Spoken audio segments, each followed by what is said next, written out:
బులెటిన్లో మనం మరో బ్రేకింగ్ న్యూస్ చూస్తున్నాం. రామ్ గోపాల్ వర్మ రూపొందించిన వ్యూహం సినిమా విడుదల నిలిచిపోయింది. సినిమాపై తెలుగుదేశం పార్టీ జాతీయ ప్రధాన కార్యదర్శి నారా లోకేష్ దాఖలు చేసిన పిటిషన్ను విచారించిన Hyderabad city civil court cinema విడుదలను నిలిపివేయాలంటూ ఆదేశాలు జారీ చేసింది. ఓటీటీ, ఆన్లైన్, ఇంటర్నెట్, థియేటర్ సహా మరే వేదికల్లోనూ దీనిని విడుదల చేయరాదని ఆదేశించింది. దర్శకుడు రామ్ గోపాల్ వర్మ తెలుగుదేశం పార్టీని, తమ కుటుంబాన్ని ఇబ్బంది పెట్టేలా, తమ ప్రతిష్టకు భంగం కలిగించేలా సినిమా తీశారని పిటిషన్లో లోకేష్ పేర్కొన్నారు.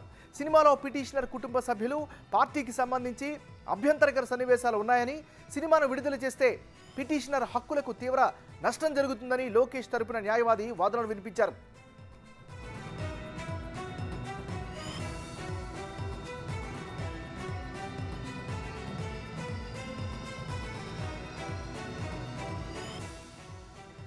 దీనిని విచారించిన సిటీ సివిల్ కోర్టు రెండో అడిషనల్ చీఫ్ జడ్జి సినిమా విడుదలను నిలిపివేస్తూ మధ్యంతర ఉత్తర్వులు జారీ చేశారు. ప్రతివాదులైన రామదూత క్రియేషన్ సంస్థ, నిర్మాత దాసరి కిరణ్ తదితరులకు సమన్లు జారీ చేశారు. తదుపరి విచారణను ఈ నెల 27కు వాయిదా వేశారు. మరోవైపు వ్యూహం సినిమాకు సెన్సార్ బోర్డు జారీ చేసిన సర్టిఫికేట్ను రద్దు చేయాలని కోరుతూ టీడీపీ జాతీయ ప్రధాన కార్యదర్శి నారా లోకేష్ తెలంగాణ హైకోర్టులో పిటిషన్ దాఖలు చేశారు. తెలుగుదేశం పార్టీని, పార్టీ అధినేత చంద్రబాబును అప్రదిష్ట పాలు చేసేందుకు ఈ సినిమా తీశారని అందులో పేర్కొన్నారు. సినిమాటోగ్రఫీ చట్టం 1952 సెక్షన్ 5B 1991లో జారీ చేసిన రివైజ్డ్ గైడ్లైన్స్, రాజ్యాంగంలోని ఆర్టికల్ 14, 21 సహజ న్యాయ సూత్రాలకు విరుద్ధంగా ఈ సినిమాకు సర్టిఫికేట్ జారీ చేశారని పేర్కొన్నారు.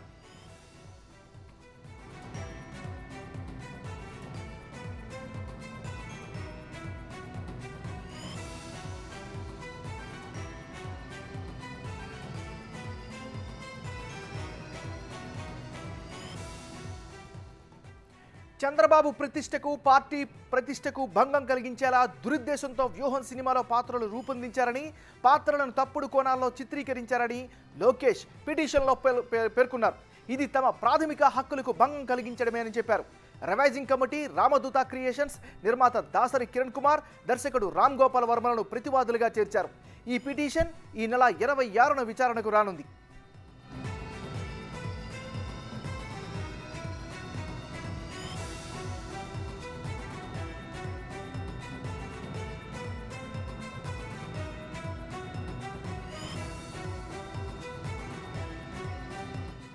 మరోవైపు వ్యూహం సినిమా ప్రీ రిలీజ్కు యూనిట్ ఏర్పాట్లు చేసింది. విజయవాడ ఇందిరాగాంధీ స్టేడియంలో ఈరోజు ప్రీ రిలీజ్ ఈవెంట్ నిర్వహించేందుకు రంగం సిద్ధం చేశారు. దీనికి సంబంధించిన ఏర్పాట్లను దర్శకుడు రామ్ గోపాల్ వర్మ, చిత్ర నిర్మాత దాసరి కిరణ్ కుమార్ పరిశీలించారు.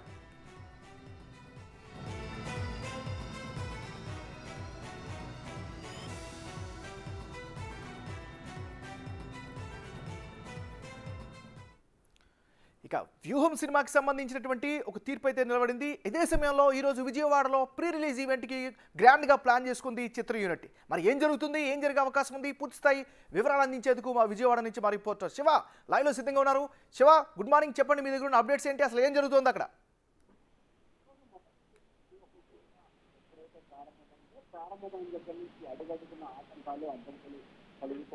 తాజాగా వ్యూహం సినిమాకి సంబంధించి కూడా గతంలో తెలుగుదేశం పార్టీ జాతీయ ప్రధాన కార్యదర్శి నారా లోకేష్ లేఖ రాసిన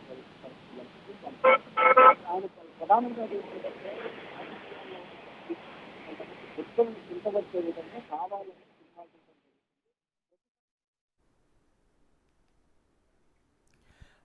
మనం ఒక అప్డేట్ చూస్తున్నాం. రామ్ గోపాల్ వర్మ రూపొందించిన వ్యూహం సినిమా విడుదల నిలిచిపోయింది. దీనిపై తెలుగుదేశం పార్టీ జాతీయ ప్రధాన కార్యదర్శి నారా లోకేష్ దాఖలు చేసిన పిటిషన్ను విచారించిన Hyderabad city civil court cinema విడుదలను నిలిపివేయాలంటూ ఆదేశాలు జారీ చేసింది. ఓటీటీ, ఆన్లైన్, ఇంటర్నెట్, థియేటర్ సహా మరే వేదికల్లోనూ దీనిని విడుదల చేయరాదని ఆదేశించింది. దర్శకుడు రామ్ గోపాల్ వర్మ తెలుగుదేశం పార్టీని, తమ కుటుంబాన్ని ఇబ్బంది పెట్టేలా, తమ ప్రతిష్టను భంగం కలిగించేలా సినిమా తీశారని పిటిషన్లో లోకేష్ పేర్కొన్నారు. సినిమాలో పిటిషనర్ కుటుంబ సభ్యులు, పార్టీకి సంబంధించి అభ్యంతరకర సన్నివేశాలు ఉన్నాయని, సినిమాను విడుదల చేస్తే పిటిషనర్ హక్కులకు తీవ్ర నష్టం జరుగుతుందని లోకేష్ తరపు న్యాయవాది వాదనలు వినిపించారు.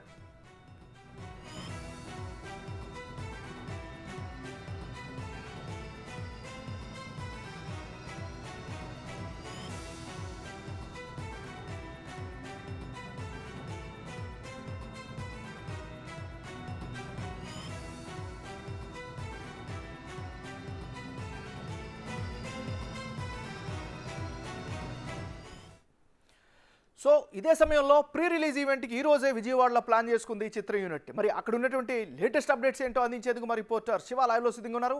శివ, చెప్పండి, అక్కడ ఏం జరుగుతుంది?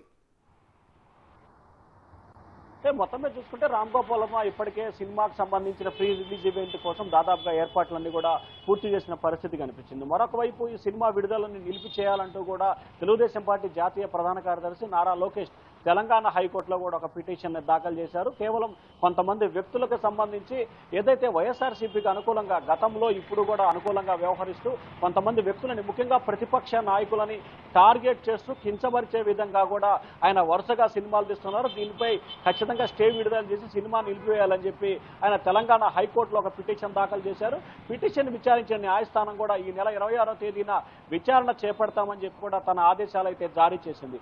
మరొక వైపు ఈ రోజు బెజవాడలో ఇందిరాగాంధీ మున్సిపల్ స్టేడియానికి సంబంధించి కూడా ముఖ్యమంత్రి జగన్మోహన్ రెడ్డి తప్ప ఆ పార్టీకి సంబంధించిన కీలకమైన నేతలు, ముఖ్యమైన నేతలందరూ కూడా ఈ రోజు ఫ్రీ రిలీజ్ ఈవెంట్కి రాబోతున్నారు. ఈ కార్యక్రమంలో పాల్గొనేందుకు రాష్ట్ర వ్యాప్తంగా ఉన్న వైసీపీ అభిమానులకు మాత్రం ప్రత్యేకంగా కూడా ఏర్పాట్లు చేసినట్టు తెలుస్తా ఉంది. కేవలం వైసీపీ అభిమానులు దృష్టిలో పెట్టుకునే తెలుగుదేశం పార్టీని టార్గెట్ చేస్తూనే ఈ సినిమాని విడుదల చేస్తున్నట్లు కూడా ఇప్పటికే పూర్తి స్థాయిలో కూడా ఒక సంకేతాలు అయితే వెళ్ళి స్వయంగా రామ్ గోపాల్ వర్మనే తనకి జగన్ అంటే అభిమానం, ఆయన చాలా విజయాలు సాధించారు, ఆయన కోసం ఇంకెన్ని సినిమాలైనా తీస్తాను అంటే ఏదైతే ఆయన విజయం సాధించాడు కాబట్టి ఆయన పడ్డదాన్ని బేస్ చేసుకొని మాత్రమే తాను సినిమాలు తీస్తున్నానని చెప్పి వర్మ అయితే చెప్తా ఉన్నారు. అయితే ప్రధానంగా ఈ సినిమాకి సంబంధించి కూడా ఒకటి ముఖ్యమంత్రి సతీమణి భారతిరెడ్డి క్యారెక్టర్ని ఈ సినిమాలో మొట్టమొదటిసారిగా ఇప్పటివరకు కూడా ఆమె ఎప్పుడు కూడా తెర వెనకే ఉన్నారు.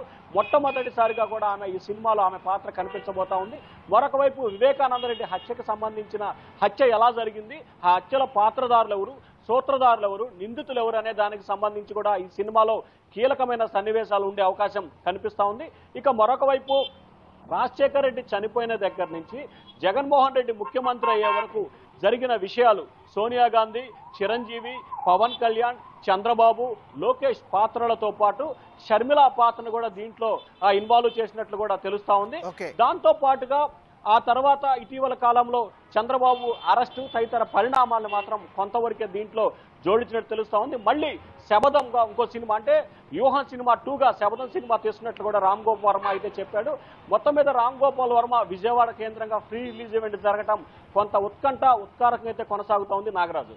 Right, thank you Shiva, updates అందించినందుకు.